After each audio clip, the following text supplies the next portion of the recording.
I'm his son. He's the architect who made the project of the Museum of the Second Polish Corps in Monte Cassino. And my grandfather was also a veteran of the Second Polish Corps.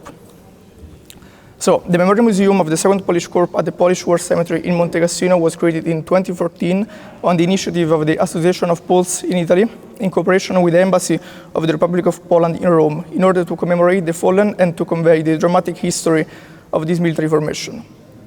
Our museum hosts a permanent exhibition illustrating the story of the Second Polish Corps, beginning with the deportation to Siberia, continuing with the formation of the army, the exceptional journey across Middle East, and culminating in the campaign of Italy, and concluding with the exile of most of these soldiers after the war. Last year, in 2023, the guides recorded the presence of more than 105,000 visitors to the memorial. So, the story of the Second Polish Corps is a different story compared to those of the other armies that fought in Cassino.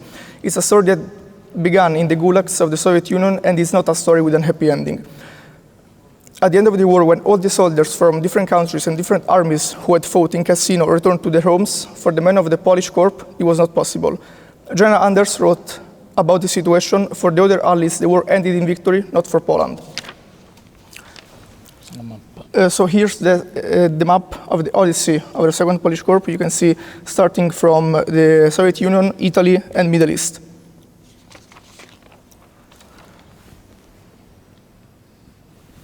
The Odyssey of the soldiers of the Second Polish Corps started with the invasion and partition of Poland by the Germans and the Soviets in September 1939.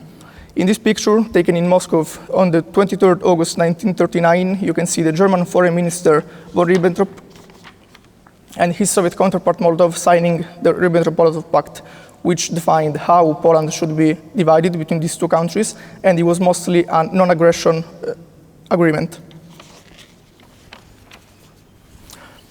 So on the 1st September, Germany invades Poland, and 17 September 1939, Soviet Union invades eastern Poland.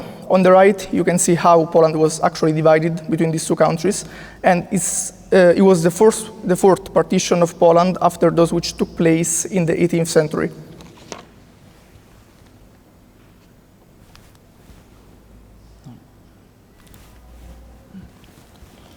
Okay, so since 1939 to 1941, hundreds of thousands of the Poles in this eastern part of Poland were deported to camps and to collective farms in the deepest parts of Soviet Union.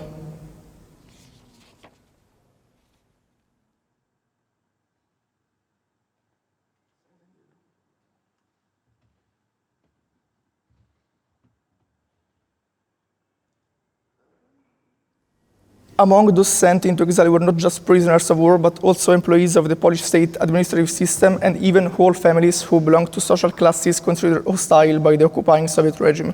It's estimated that nearly 1 million of Polish citizens living in the eastern territories of Poland were deported to camps, prisons, and collective farms, and most of them disappeared without trace. Here you can see a collection of pictures by the Muzeum Pamięci Sibiru in Białystok, and on the right you can also see a family picture of my grandfather, who was a soldier of the Second Polish Corps.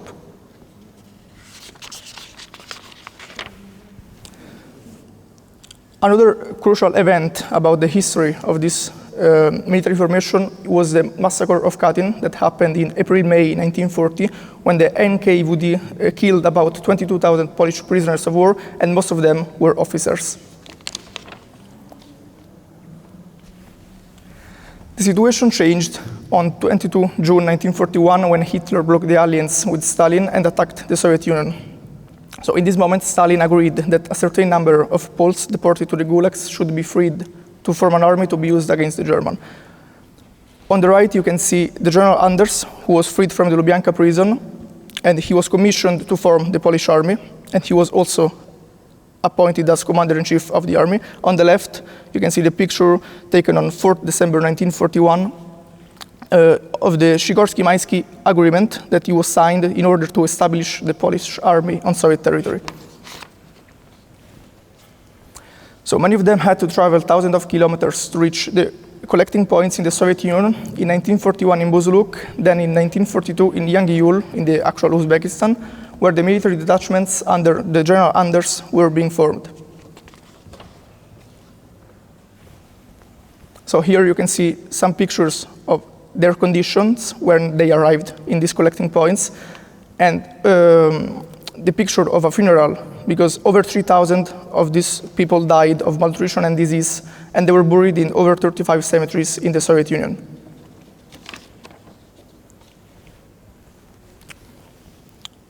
Organizing the Polish army was not easy. There was a lack of food, uniforms, weapons, and thousands of officers were also missing because they still didn't know that they were killed in Katyn. The Soviet Union was not able to secure supplies for the many soldiers and civilians who were coming in the collecting points, but thanks to the intensive efforts of General Anders and on the basis of agreements between the British authorities and Stalin, the evacuation of Polish army from Soviet Union to Iran began. So from March 1942 to January 1943, about 77,000 military personnel, including more than 4,000 underage recruits, and about 39 civilians, including 18,000 children, were transferred from Soviet Union to Iran, and in total were more than 115,000 people.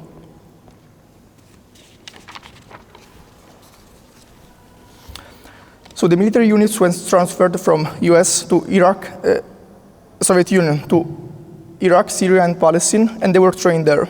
Here, in mid-1943, the Polish Second Corps was officially born, and it was later transferred to Italy. The soldiers of the Second Polish Corps participated in the Battle of Monte Cassino and the liberation of Bologna and Ancona. The Battle of Monte Cassino is maybe the most important battle of the campaign of Italy for the Second Polish Corps, because Monte Cassino was the crucial point of the Gustav Line. The Gustav Line was one of the strongest defensive line before Rome, and it was so the Second Polish Corps was the first military formation that succeeded in the capture of the monastery, and it cleared the way for the liberation of Rome. So at the beginning, I told you that it's a dramatic story, but not just for what happened during the war, during the battles, but also, and maybe mostly, because of what happened after. So at the end of the war, according to the Yalta agreements, the Soviet Union annexed the eastern part of Poland. It was occupied since September 1939, and in the new post-war Poland, there was imposed a communist regime that was also recognized by the international community. In this situation, the soldiers of the Second Polish Corps could not return in Poland. They felt abandoned by the Allies. They fought for the Allies, they won the war, but they were abandoned from them. Just 14,000 of the 120,000 soldiers of the Second Polish Corps come back to Poland, but most of those 14,000 came from the western regions of Poland. For the majority of them, they were from the eastern part of Poland. It was impossible to come back because returning home could have meant the risk of being exiled again. So for them, there was no other option but to emigrate. Many of them went to England, Canada, US, Australia, and Argentina. The Italian government showed no particular gratitude to these soldiers. In fact, they permitted just to these soldiers who married Italian women before 30 September 1946, they permitted to remain in Italy. And there was around 2,300 men, including my grandfather, but only in the status of stateless person, so without the Polish citizenship and neither the Italian one. Italian women who had married the Poles from the Second Polish Corps after that date, around 2000, had to leave Italy and move in different countries with their husbands. So the General Anders already knew after the outcome of the Tehran conference in November 1943 that his army would not be able to come back in Poland after the war. In this situation, he thought it was important to leave symbols that would bear witness of the existence of a different Poland from the totalitarian one that was emerging after the Tehran agreements and the Yalta agreements. These symbols would serve as testimony, but also to claim a free and democratic Poland, the one for which the fallen of Monte Cassino had given their lives. That's why the Polish soldiers of Anders immediately built their cemeteries as early as 1944, while the war was still going on. General Anders was right. The cemeteries and the monuments became a landmark for all Poles during the communist regime in Poland, a symbol of freedom that inspired resistance to a totalitarian regime. So likewise, in the view of British policy in respect of the USSR, Polish soldiers were not invited to attend the victory parade in London on 8 June 1946. The communist government in Poland stripped General Anders of his Polish citizenship, and he also died in exile in London in 1970. But in accordance with his will, he was buried in the cemetery at Monte Cassino. The soldiers of the Second Polish Corps fought for the freedom of Italy with the freedom of Poland in their minds, just as so many Polish patriots that fought in the battles of the unification of Italy in mid-19th century, with similar hopes for the independence of Poland. For our freedom and yours was the motto of these Polish patriots in the 19th century and the soldiers of the Second Polish Corps alike. The inscription on the memorial erected on Hill 593 Monte Calvario next to Monte Cassino reads, "For our freedom and yours, we soldiers of Poland gave our soul to God, our life to the soil of Italy, and our hearts to Poland."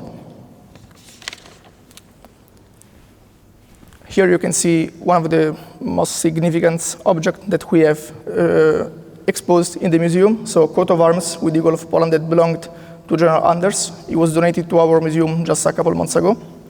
A Tobruk badge and also the medallion of the Odyssey of the Second Polish Corps that you saw at the second or third slide.